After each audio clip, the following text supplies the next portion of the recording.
There are two kinds of men people underestimate: the loud ones and the quiet ones. Most folks spend their lives worrying about the loud ones. They watch for raised voices, slammed doors, angry fists on tables. They believe danger announces itself with noise. They're wrong. The quiet man is the one who keeps listening after everyone else has stopped paying attention. My name is Ethan Walker. I'm 61 years old, retired after 34 years as fire chief in a small town outside Columbus, Ohio. I've fought warehouse fires, highway pileups, apartment explosions, and one church steeple that burned for 14 straight hours on Christmas Eve. People often ask me what the hardest part of the job was. It wasn't the flames. It wasn't the smoke. It wasn't even telling families they had lost someone they loved. The hardest part was learning that panic never saves anyone. Calm does. That lesson followed me long after I hung up my helmet. These days, my mornings begin with black coffee on the back porch, feeding birds that somehow know exactly what time I wake up. My wife Nora says they aren't coming for the birdseed anymore. "They're coming for you," she laughs. Maybe she's right. We've been married 36 years. She's still the first person I look for in every room. She's the woman who somehow managed to raise our daughter, while I spent birthdays at fire, scenes and anniversaries sleeping in the station, recliner after 20-hour shifts. She never complained. Not once. If Grace could take human form, it would probably look a lot like Nora Walker. Our daughter, Emily, inherited her mother's smile, and unfortunately inherited my stubbornness. She was 30 years old when she met Ryan Collins. Ryan was polished, successful, a rising real estate developer with expensive suits, perfect teeth, and the kind of confidence that fills every room before he even walks inside it. Everyone liked him, at least at first. He remembered names, opened doors, sent flowers, called Nora Mrs. Walker for nearly a year before she finally convinced him to call her Nora. He looked like every father's dream for his only daughter, which taught me something else life had been trying to teach for years. Sometimes the best disguises wear expensive watches. When Ryan proposed, Emily cried before she even answered. Nora cried because Emily cried. I cried because both of them were crying, and after 36 years of marriage, I'd learned resisting tears in that house was usually a losing battle. The wedding planning lasted almost 10 months. Nora threw herself into every tiny detail: centerpieces, table settings, guest lists, flower colors, cake tastings. She wasn't trying to control the wedding. She simply wanted Emily's day to be perfect. Every Tuesday afternoon, she drove across town to meet Emily at little coffee shops where they discussed ribbon colors as though world peace depended on choosing the correct shade of ivory. Those afternoons became their tradition.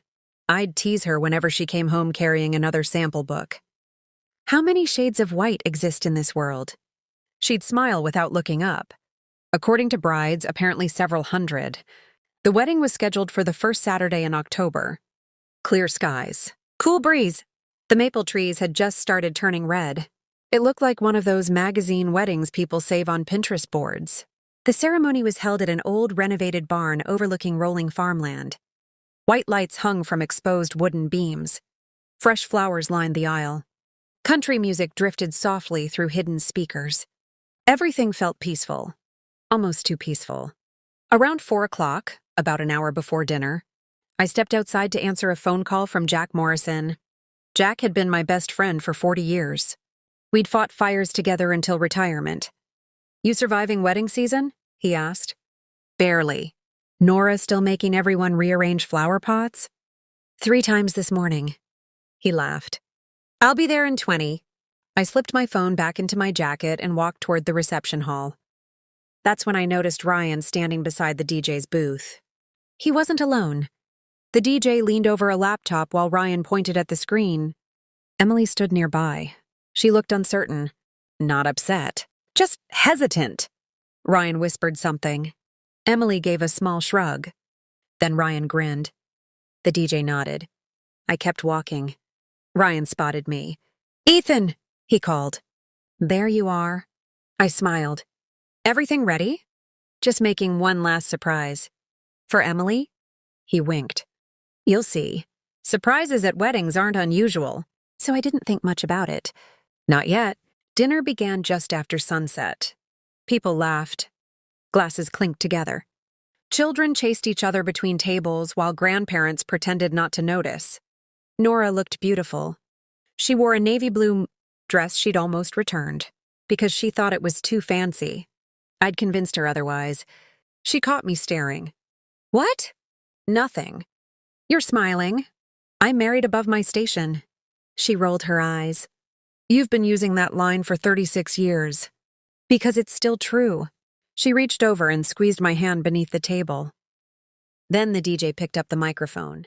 Ladies and gentlemen, the room quieted. We've got a little surprise prepared by our groom. Applause erupted. Ryan stood proudly. Emily smiled politely beside him.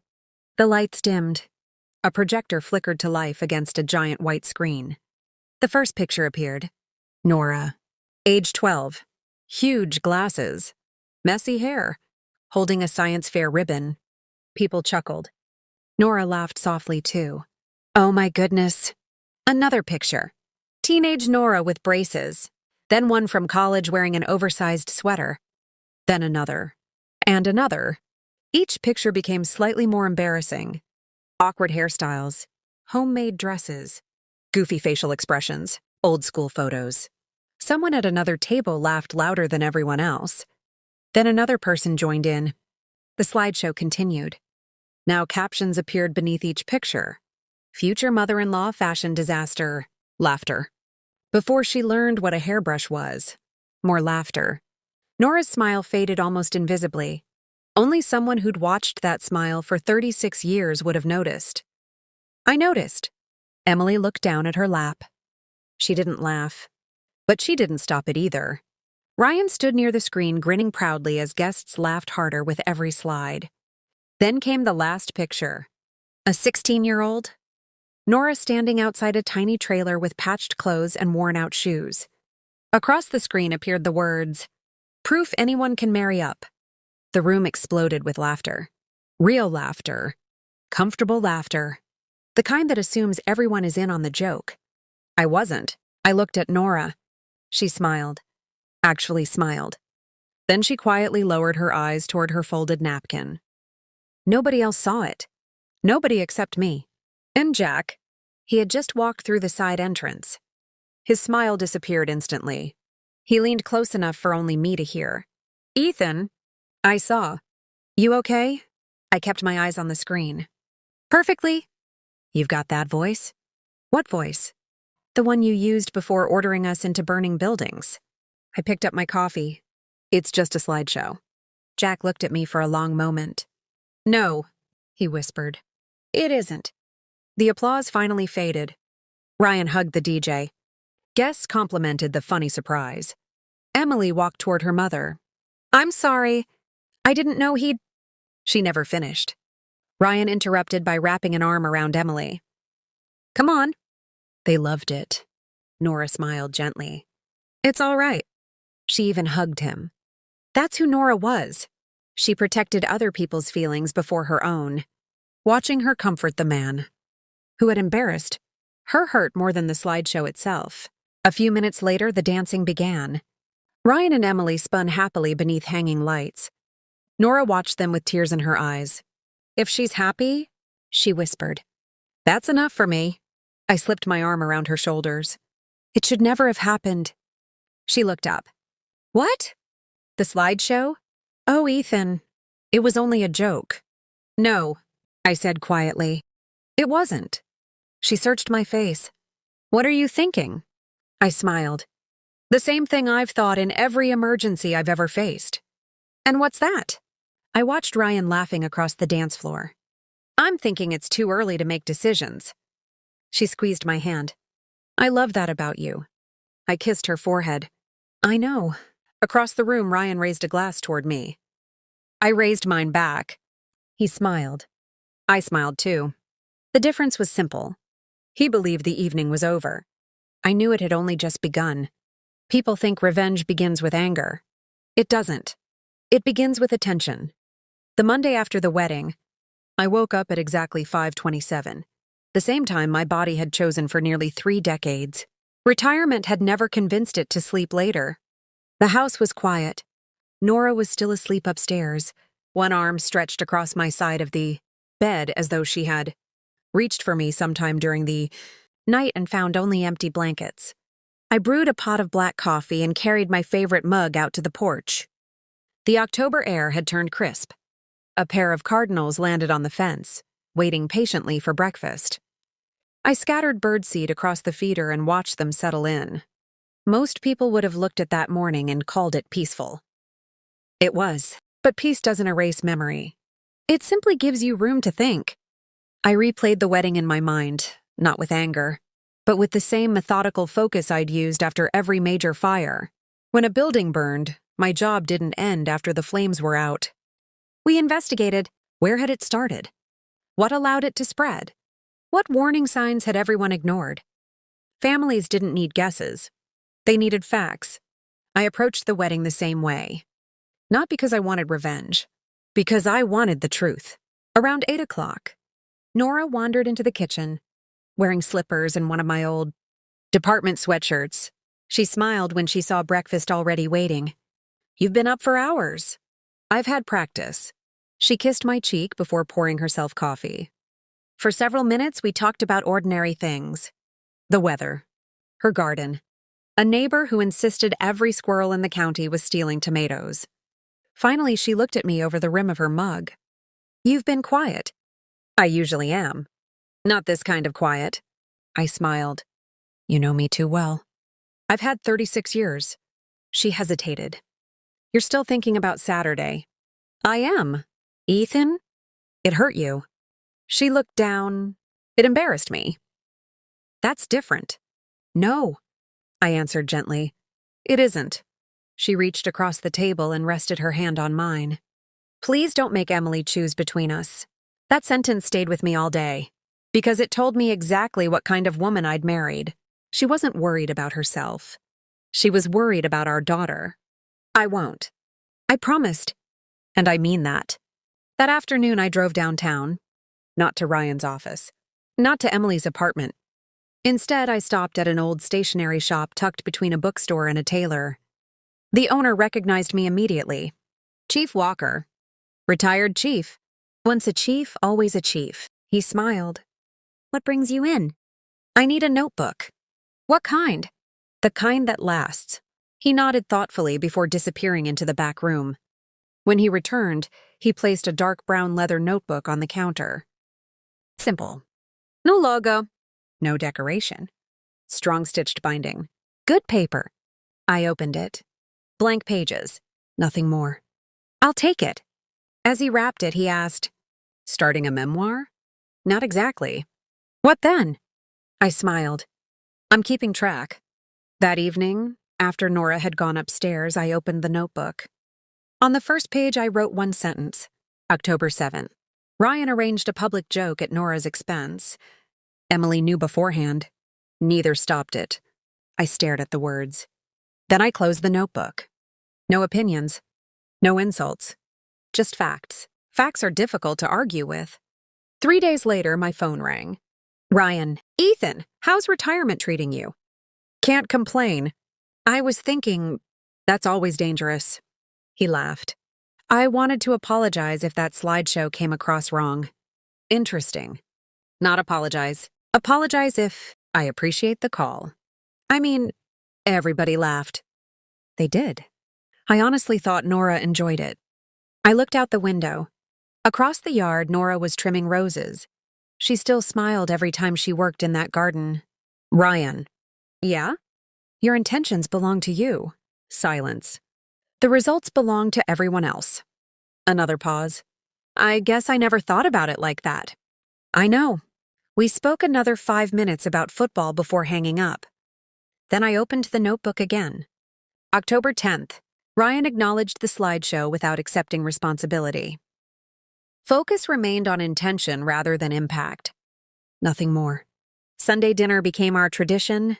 Emily suggested it. "I miss family dinners." "So do we," Nora answered immediately. Ryan agreed without hesitation. The first dinner was warm. Roast chicken. Mashed potatoes? Apple pie. Ryan complimented Nora's cooking 3 separate times. Emily brought flowers. We laughed about old camping trips. If a stranger had walked through the front door, they would have called us the perfect American family. Only I knew there was a quiet crack running through the foundation. Toward the end of dinner, Ryan wandered into my workshop in the garage. Rows of carefully organized tools lined the walls. Fire department plaques hung above an old oak workbench. You built all this? Most of it. He picked up a wooden birdhouse I'd been working on. My grandfather used to make things. He teach you? Ryan shrugged. Didn't spend much time with him. He looked around. I always wished I'd had something like this growing up. That surprised me. For just a moment, I saw someone much younger than the confident businessman everyone else knew. Maybe there was still good in him. Maybe. Then he laughed. You should build me one of these. I could. You've got plenty of free time now. He meant it as a joke. But jokes have a habit of revealing priorities. Later that night, I wrote again. October 13. Ryan assumes retirement equals unlimited availability. Minor comment. Worth observing for pattern, not significance. The weeks rolled by. Football Sundays. Family dinners.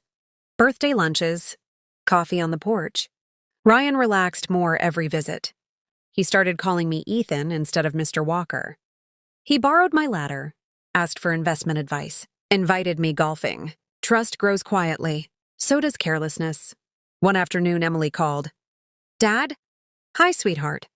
I need your opinion. Always dangerous. She laughed. Ryan wants to buy a bigger house. Can he afford it? He says yes. And what do you think? A long pause. I don't know. That answer mattered more than she realized. Not because of the house. Because uncertainty had entered her voice. Tiny, almost invisible, but real. After hanging up, I made another note. Not about Ryan. About Emily. She has started asking questions instead of defending answers. That wasn't evidence. It was hope. Near the end of October, Jack stopped by carrying 2 coffees and a box of donuts. He sat beside me on the porch without speaking for several minutes. Finally, he nodded toward the notebook lying beside my chair. Still writing? Every now and then? You planning to tell me what's in it? Observations. He looked at me carefully. I've known you 40 years. I know. You only write things down when you're building toward something. I smiled. You always were observant. Ethan. He leaned forward. Whatever you're planning? I'm not planning revenge. No? No. Then what? I watched the birds gather around the feeder. I'm making sure memory doesn't become opinion. Jack frowned. I don't follow. People rewrite history. They remember what helps them sleep. I looked at the notebook. I'd rather remember what actually happened. Jack didn't answer immediately. Instead, he stared across the yard where Nora was laughing, with Emily over freshly planted mums. Then he sighed. You still love that boy, don't you? I didn't answer right away, because the truth deserved honesty. Finally, I nodded. He's my son-in-law. That's not what I asked. No, it isn't. I took a slow sip of coffee. I love him because Emily does. Jack studied my face. And if one day she doesn't? I closed the notebook gently. Then we'll have a different conversation. Jack nodded once. He understood. He always did. As he climbed into his truck, he rolled down the window. For what it's worth, yeah? I think the quiet ones scare me more. I smiled. They should. Because by then, I wasn't just remembering the wedding anymore. I was beginning to notice things Ryan assumed no one else ever would. And the more I noticed, the harder it became to believe the slideshow had been a single bad decision. It was beginning to look like a habit. And habits always leave a trail. People rarely change all at once. They reveal themselves one small choice at a time. One joke, one excuse, one lie that seems too insignificant to challenge. By itself, each moment means almost nothing. Together, they tell a story. By November, Ryan had become a regular part of our lives. Every Sunday dinner, every birthday, every football game on television. He'd walk into our house carrying dessert or a bottle of wine, kiss Emily on the forehead, hug Nora, shake my hand, and settle into the living room as if he'd belonged there his entire life. To anyone watching, he was the perfect son-in-law. Charming, funny, generous. But I'd spent 34 years reading Smoke. And Smoke never lies. The first sign came during Thanksgiving preparations. Nora had invited everyone over early to help decorate the dining room. Emily arrived carrying pumpkin pies. Ryan showed up 20 minutes later, talking loudly on his phone. "No, tell them I closed the deal myself." He laughed. "I don't need anyone holding my hand." He ended the call and slipped his phone into his pocket. "Business never stops," Nora smiled. "You work too hard." Ryan grinned. That's how winners stay ahead. A few minutes later, his phone buzzed again. He stepped onto the back porch to answer it. The kitchen window happened to be open. Neither Nora nor Emily noticed. "I did." A man's voice came through the phone. "Ryan, we lost the account." Ryan's cheerful tone disappeared instantly. "What do you mean we lost it?" "They signed with another developer." There was a long silence. Then Ryan said quietly, "Don't tell anyone yet." "I've already told the partners." I said, "Don't tell anyone." He hung up harder than necessary. When he walked back inside, he smiled as though nothing had happened. "Everything okay?" Emily asked. "Better than okay?" He wrapped an arm around her shoulders. "We just landed another big client." I looked at him. He smiled directly at me. I smiled back. Later that evening, after everyone had gone home, I opened the notebook. November 23rd. Ryan received news of losing a major client. Minutes later, claimed the opposite to Emily. Immediate deception. No apparent reason except appearance. I closed the notebook. One lie. Not a crime, but still a lie. The second moment arrived 2 weeks later. Emily called Nora in tears. She and Ryan had argued. Nothing dramatic. Just money. Nora listened patiently for nearly 40 minutes before Emily finally calmed down. After hanging up, Nora sighed. "They'll figure it out." "I hope so." "They're young." She smiled sadly. "We argued about money once, too." I laughed. "Once?" She pointed a wooden spoon at me. "Fine. Several hundred times." We both laughed. Then she grew quiet. "I just don't want her to feel alone." Neither did I.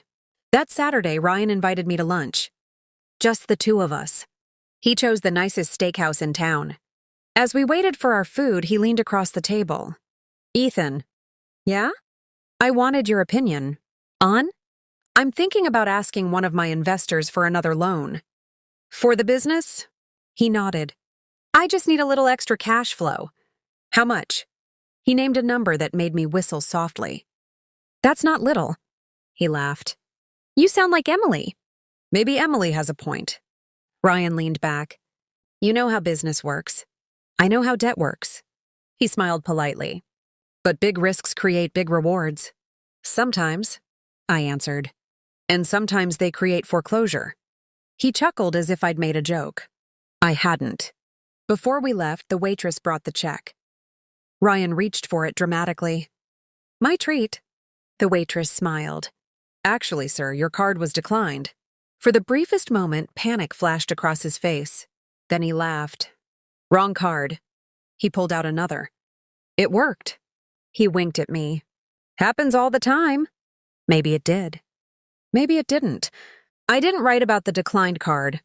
Financial mistakes happen. Pride afterward interested me far more. December arrived with snow. Nora decorated every inch of the house. Garland on the staircase. Lights around every window. The old ceramic nativity set she'd inherited from her mother. Emily loved Christmas almost as much as Nora did. Ryan loved appearances. He insisted they host a lavish Christmas party in their new house. "It'll be good for networking." Emily frowned. "I thought Christmas was family." "It is." Ryan smiled. "And business relationships are family too." I noticed Emily looking away. A few days before Christmas, Jack stopped by again. He found me sanding a wooden rocking horse. I'd been building for our future grandchildren. "You planning ahead?" "I'm hopeful." He nodded toward my workbench. "The notebook still growing?" "A little." "You finding what you're looking for?" "I think so." Jack folded his arms. "And what exactly is that?" I set the sandpaper down. A pattern. And? I've found one. He waited. I continued. Ryan lies when the truth would make him look smaller. Jack frowned. Everybody lies. Not like this. I picked up a pencil. He lies when no one asks. He lies when honesty would cost him nothing. He lies because he can't bear the thought of looking imperfect. Jack remained silent. That's not confidence, I said quietly. That's fear. Christmas Eve arrived. Ryan's parents hosted dinner. Beautiful home. Expensive decorations. Perfectly polished. Everything looked like it belonged in a magazine. Halfway through dinner, Ryan stood to make a toast. To family. Everyone raised their glasses. I'm grateful for all of you. He smiled toward Nora. And especially grateful my mother-in-law finally learned how to cook a turkey better than last year. A few people laughed politely. Nora smiled. So am I, she answered graciously. Only one problem. Last year, Ryan hadn't spent Christmas with us. He'd been skiing in Colorado with friends. Nora had never cooked him a turkey. The joke wasn't just unnecessary. It was invented. Another tiny lie. Another effortless attempt to make someone else the punchline. Jack caught my eye across the table. He'd noticed, too. Driving home that night, Nora stared out the passenger window at the falling snow. Do you think Ryan likes me? The question caught me off guard. What makes you ask that? She shrugged. Sometimes I feel like... She searched for the words. I'm someone he tolerates because he loves Emily. I reached across the center console and squeezed her hand. You're impossible not to like. She smiled faintly. That's sweet. It's also true. But inside, something settled heavily in my chest. Because Nora, the woman who spent her life, making everyone else feel welcome, had begun questioning her own place in her daughter's family. Ryan probably never intended that. Intentions didn't matter anymore. Patterns did. That night I opened the notebook again. Instead of writing another observation, I turned to a blank page. Across the top I wrote one word. Mirror. I stared at it for a long time. Not revenge, not justice, not punishment. Mirror. Because the more I watched Ryan, the more convinced I became of one thing. He didn't need someone to destroy his reputation. He needed someone to let him see it. The real one. Not the polished version he showed the world. The one built from hundreds of tiny choices nobody believed anyone was noticing. I closed the notebook. For the first time since the wedding, I knew exactly what I was going to do. Not tomorrow. Not next week. But soon. Very soon. And when that day came, I wasn't going to raise my voice. I wasn't going to embarrass him. I was simply going to hold up a mirror and wait for him to recognize the man, staring back. There's an old saying in the fire service, a building doesn't collapse the moment you hear the first crack. It collapses after hundreds of cracks that nobody bothered to respect. By January, I had filled nearly half the leather notebook. Not with accusations, not with opinions, with dates, conversations, witnesses, moments. Some pages contained only 2 sentences. Others stretched across 3 or 4 pages. None of them exaggerated. Facts don't need embellishment. The truth is already heavy enough. One Tuesday afternoon, my phone rang. Ryan, Ethan got a minute? For you? Sure. I've got some exciting news. I like exciting news. Our company was selected to sponsor the Children's Hope Foundation Gala next month. Congratulations. It's a big deal. I've heard of it. Everyone in Central Ohio had. The gala raised money for families with children battling cancer. Business leaders, judges, doctors, city officials. Nearly 500 people attended every year. It's going to be huge, Ryan continued. And he hesitated. I wanted to ask you something. I'm listening. I'd be honored if you'd introduce me before my speech. I leaned back in my chair. You want me to introduce you? You've got a great reputation. People respect you. I couldn't think of anyone better. For a long moment, I said nothing. Then I smiled. I'd be honored. His relief was almost immediate. Really? Of course. Thank you, Ethan. After we hung up, I sat quietly in my study. Jack had been right. Trust makes people comfortable. Comfort makes people careless. That evening, I mentioned the invitation to Nora. She stopped folding laundry. The gala? That's right. She looked thoughtful. Are you going to do it? I told him yes. She studied my face for several seconds. Ethan, You're not planning to hurt him. No, I believe you. She walked over and rested both hands on my shoulders. But I also know that look. What look? The one that says you've already made up your mind. I laughed softly. I married a very observant woman. You married a woman who knows every expression you've worn since Nansinachti. I reached for her hand. I'm going to give him something. What? The opportunity to become the man Emily believes she married. She smiled sadly. I hope he takes it. So do I. The following weekend, Emily invited us to dinner at their house. It was the first time we'd seen the place completely furnished. Ryan had excellent taste. Dark hardwood floors, stone fireplace, floor-to-ceiling windows overlooking a frozen lake. Everything looked expensive. Everything looked perfect. Almost too perfect. During dinner, Ryan couldn't stop talking about the gala. The mayor's coming. So is the governor. There'll probably be local television.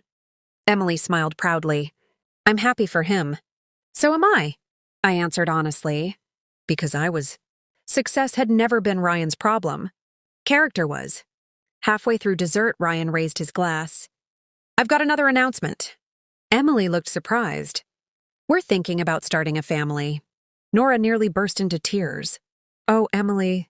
She reached across the table and squeezed our daughter's hands. I've been praying for this. Ryan laughed. Nothing official yet, but hopefully soon. Driving home later, Nora stared quietly out the window. What are you thinking? She smiled. I want to be a grandmother. You'll be wonderful. She laughed through damp eyes. I'll spoil them. I know. Promise you won't stop me. I wouldn't dare. Her happiness made my next decision even more important. If children were coming into this family, the foundation had to be stronger than appearances. A week later, Jack dropped by carrying chili from his favorite diner.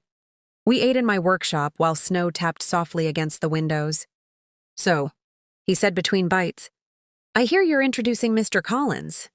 News travels fast. Nora told my wife. He looked directly at me. This is it, isn't it? What is? The thing you've been building. I stirred my coffee. I think so. You nervous? I considered the question. No, not even a little. I've stood inside burning buildings. A ballroom doesn't scare me. Jack laughed. No, I suppose not. Then his smile faded. Ethan? Yeah? When this is over, you may not get the same family back. His words lingered. Because he was right. Truth changes people. Sometimes it brings them closer. Sometimes it sends them in opposite directions forever. I looked toward the house where Nora was arranging fresh flowers in the kitchen. I've thought about that every day. And? I'd rather lose comfort than lose honesty. Jack slowly nodded. I figured you'd say that. That night, I unlocked the bottom drawer of my desk. Inside rested the notebook. Beside it sat a thick 3-ring binder. For the first time, I began transferring everything. Every observation. Every date. Every conversation. Every unnecessary lie. Every careless joke. Every quiet insult. I organized them chronologically. Not dramatically. Clearly. At the very front, I placed one page. No evidence. No timeline. Just a single paragraph. It read, Ryan, if you're reading this, understand something before you continue. This binder was never created because I stopped loving you. It exists because I refused to stop believing you could become a better man. Every page that follows documents choices, not to shame you, but to show you what repeated choices become when someone finally sees the whole picture. I signed it. Ethan Walker. Then I closed the binder. 2 days before the gala, Emily stopped by unexpectedly. She found me repairing an old rocking chair on the porch. Dad? Hey, sweetheart. She sat beside me. You excited for Friday? I suppose. She smiled. Ryan really admires you. I kept sanding the chair. Does he? He talks about you all the time. Mostly good things, I hope. She laughed. The best. Then her smile faded. Can I ask you something? Always. Do you think people really change? I stopped sanding. What brought that on? I don't know. She looked toward the yard. Sometimes Ryan says things, then later acts like they never happened. He promises he'll slow down. He promises work will come second. He promises... Her voice drifted away. I waited. Finally, she whispered, I just don't know which version is real anymore. I set the sandpaper down. The real version of someone isn't what they say. It's what they repeat. She looked at me thoughtfully. I've never heard you say that before. I only understood it recently. She hugged me before leaving. As I watched her drive away, I realized something. Emily had begun seeing the cracks herself. She simply hadn't named them yet. Friday arrived. The ballroom shimmered beneath crystal chandeliers. Hundreds of guests filled the room. Men in tuxedos, women in elegant gowns. Live music drifted through the air. Ryan looked completely at ease. Confident. Polished. Successful. He greeted everyone by name. Shook hands. Accepted compliments. Across the room, he spotted me. Ethan! He walked over smiling. So glad you're here. I wouldn't miss it.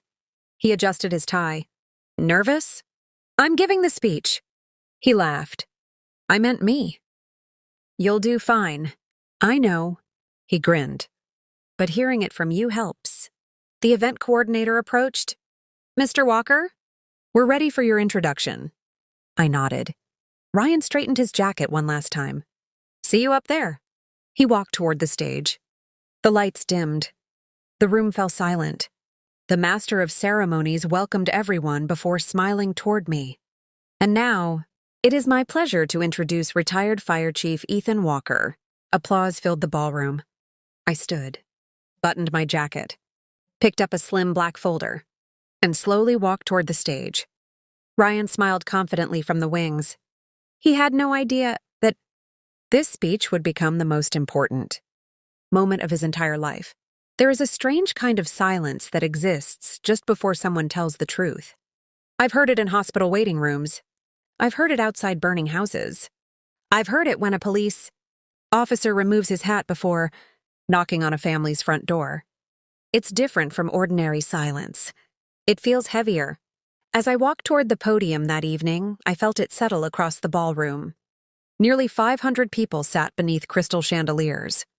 Business owners, teachers, police officers, doctors, judges, former firefighters I'd worked beside for decades, friends, neighbors, people who had watched Emily grow up. Ryan stood just off stage, smiling confidently. He gave me a thumbs up. I smiled back. Then I placed my notes on the podium.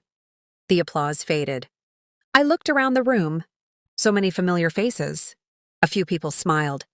I spent 34 years in the fire service. I've learned something during those years. When people think about firefighters, they usually imagine us running into burning buildings. A few quiet laughs drifted through the crowd. But fires rarely begin as disasters. They begin as little things. A forgotten candle, a loose wire, a tiny spark. And the people who survive are usually the ones who recognize the spark before it becomes an inferno. The room grew still. I was asked tonight to introduce a young man. A man many of you know. A successful businessman. A husband. A future father, I hope. Ryan smiled proudly. So before I invite him to the stage, I'd like to tell him something I wish someone had told me when I was his age. I turned slightly, looking directly at Ryan. Son, the word caught him off guard. His smile softened. There will come a day when success isn't measured by your income.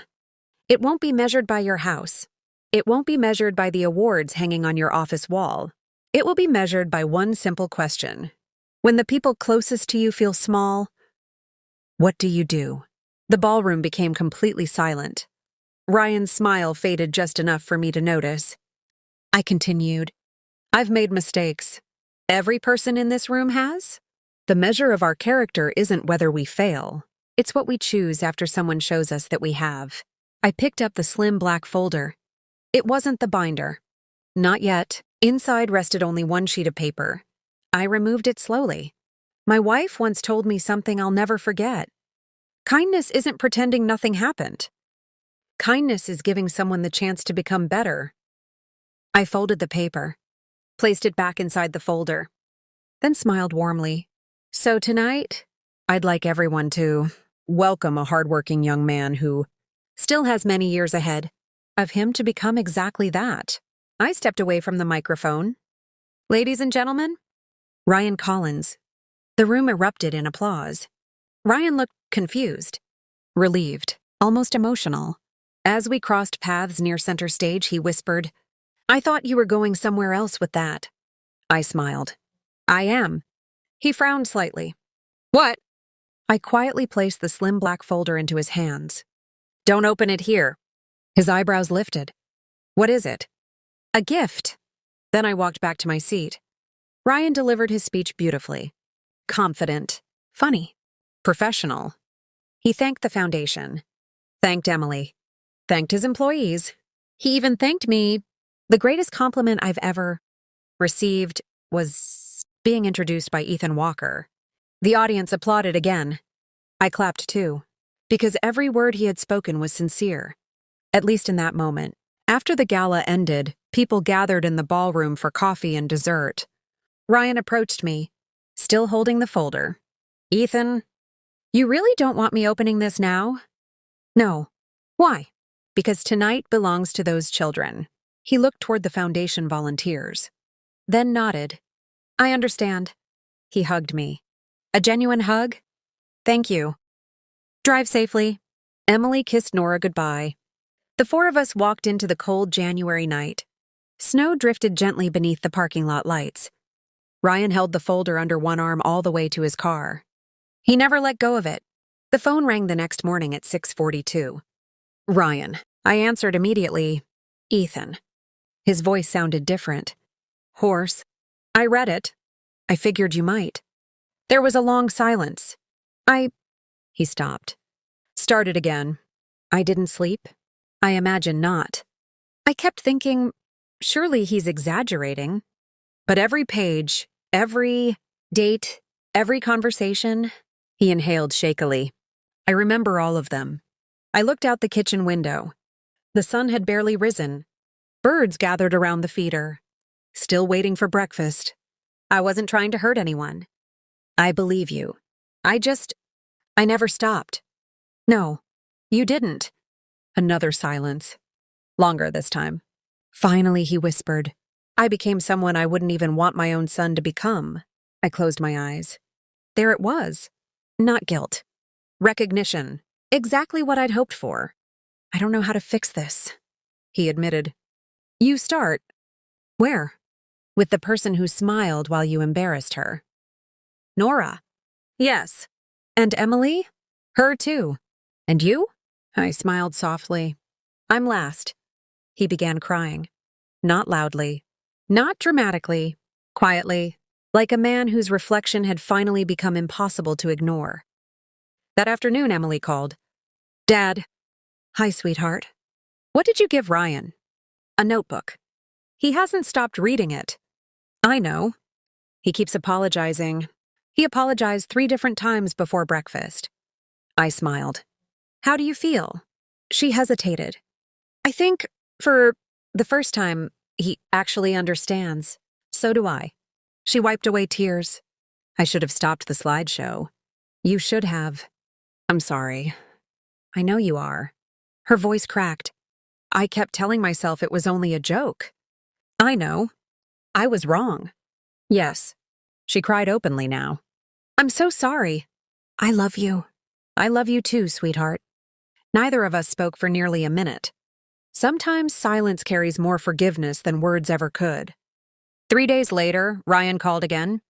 "I'd like to come by." "Tonight?" "If that's all right." "It is."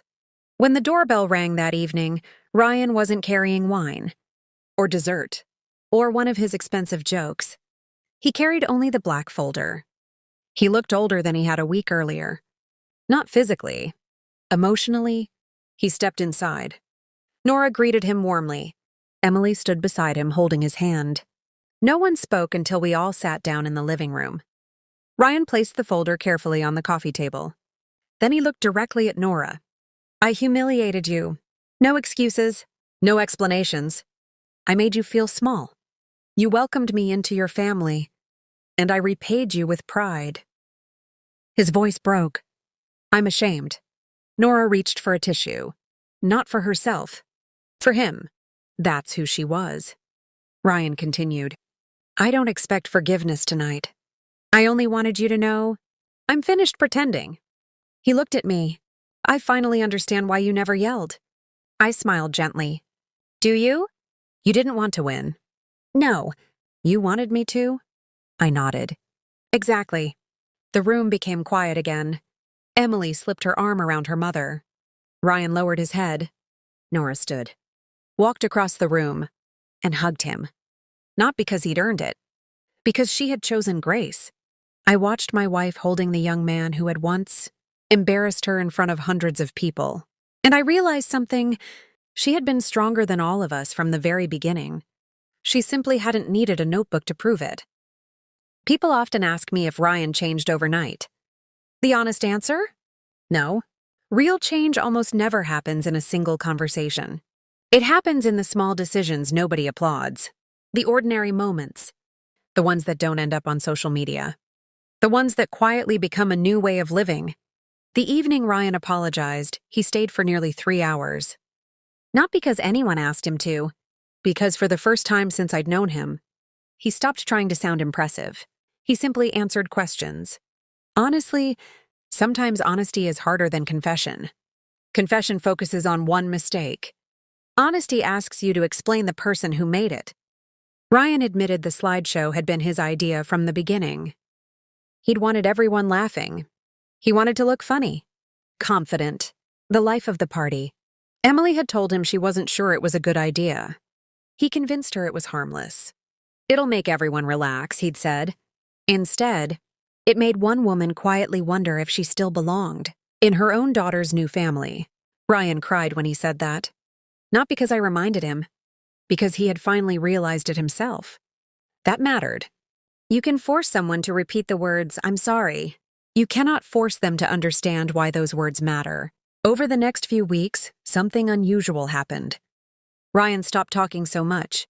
For a man who had always filled every room with stories, silence became his new companion. Not awkward silence. Thoughtful silence. At Sunday dinners, he listened. When Nora spoke, he paid attention instead of waiting for his turn to speak. When Emily shared something about work, he asked questions. Real questions. The kind that don't end with yourself. One afternoon, I found him standing alone in my workshop. He was looking at the half-finished rocking horse I'd been building. I owe you an apology, too, he said quietly. You already apologized. Not for this. He looked around the room. I spent a year treating everything you built like it would always be here. My ladder. My tools. My advice. My time. He shook his head. I never thanked you. I smiled. I noticed. I figured you did. He reached into his coat pocket and placed something on the workbench. It was the leather notebook. I don't think I should keep this.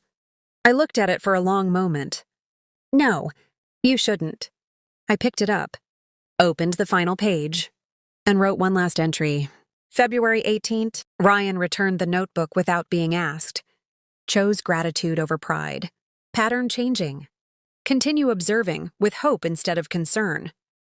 I closed it. That was the final page. There would be no more. Spring arrived slowly. The snow disappeared. Nora's roses began blooming again. Emily called almost every evening. Not because something was wrong, because she wanted to. Ryan sometimes joined the conversations. Sometimes he simply said, "Tell your dad I was wrong." Every single time. Not because I demanded it, because he refused to forget. One Saturday morning, there was a knock on our front door. Outside stood Ryan, holding a small cardboard box. I found these. He handed it to Nora. Inside were dozens of old family photographs. Not embarrassing ones, beautiful ones. Pictures from Emily's childhood. Camping trips, birthday parties, Christmas mornings. One photo showed Nora teaching 6-year-old Emily how to ride a bicycle while I jogged behind them, pretending not to be terrified she'd crash. Ryan smiled. I had every one of those old slideshow pictures permanently deleted. I asked the DJ. I also asked him to remove every backup. He looked at Nora. They never should have been used that way. Nora touched his arm gently. Thank you. A month later, Ryan invited us to dinner.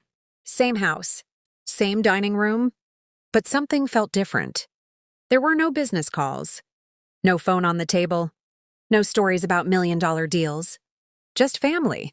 Halfway through dinner, Ryan stood. I've got something. He disappeared upstairs. When he returned, he carried a framed photograph. He placed it in the center of the table. It was a picture from the gala. Not of him, not of his speech. It showed me and Nora sitting together in the audience, looking at each other, smiling. Below the photograph was a small engraved plaque. Family isn't measured by perfection. It's measured by the courage to become better. No one spoke for several seconds. Then Emily began crying. Nora followed. I cleared my throat. That's a nice picture. Ryan laughed. I was hoping you'd say more. I don't need to. He smiled. Because he understood. Summer arrived. Then autumn again. Exactly 1 year after the wedding, Emily invited everyone back to the same barn where she'd been married. Not for another wedding. For a family picnic. No tuxedos. No expensive decorations. Just folding chairs, barbecue, children running through the grass. Ryan walked over carrying 2 cups of coffee. He handed one to me. You know, he said, I still think about that notebook. I hope so. I do. He looked toward Nora, who was laughing as she taught neighborhood children how to make flower crowns. I almost lost this family. You almost did. I would have deserved it. I nodded. Probably. He looked down at his coffee. Why didn't you expose me? There were 500 people at that gala. You could have destroyed me. I thought about the question for a long time. Finally, I answered. Because destroying you would have been easy. He looked at me. Saving my daughter's marriage was harder. His eyes filled with tears again. I don't know if I'll ever deserve what you and Nora gave me. You won't, I answered honestly. None of us deserve grace. That's why it's called grace. He smiled through his tears. I'll spend the rest of my life earning it. I know. That evening, after everyone had gone home, Nora and I sat on our back porch. The birds had long since disappeared. The yard glowed beneath the porch light. She rested her head against my shoulder. You were right, she whispered. About what? He wasn't evil. No, he was immature. She smiled. And proud. Very proud. She laughed softly. You know, I've been thinking. That's always dangerous. She nudged my arm. You never really got revenge. I looked out across the yard. I know. What you got? She paused. Was something much better. I turned toward her. And what's that? She smiled the same smile I'd fallen in love with 36 years earlier. You got your family back. For a while, neither of us spoke. The porch light buzzed quietly above us. Somewhere in the distance, a train whistle echoed through the night. Finally, I said, You know why firefighters leave a light on at the station? She shook her head. So anyone who's lost can still find the way home. She squeezed my hand. I think someone found their way home. I think so too. We sat there until the coffee turned cold, until the stars filled the Ohio sky, until the porch light became the only light left on our street. People still ask me if quiet men are dangerous. Sometimes, but not because we carry anger longer than everyone else. We're dangerous because we understand. Something time eventually teaches every husband, every father, and every son. The loudest victories rarely last. The quiet ones become legacies. And if there's one thing I hope my grandchildren remember about me someday, it isn't that I won an argument or proved someone wrong. I hope they remember that when our family was tested, we chose truth over pride, patience over anger, and grace over revenge. Because in the end, those choices don't just change one person. They change every generation that follows. Please like and subscribe. Heartwarming tales.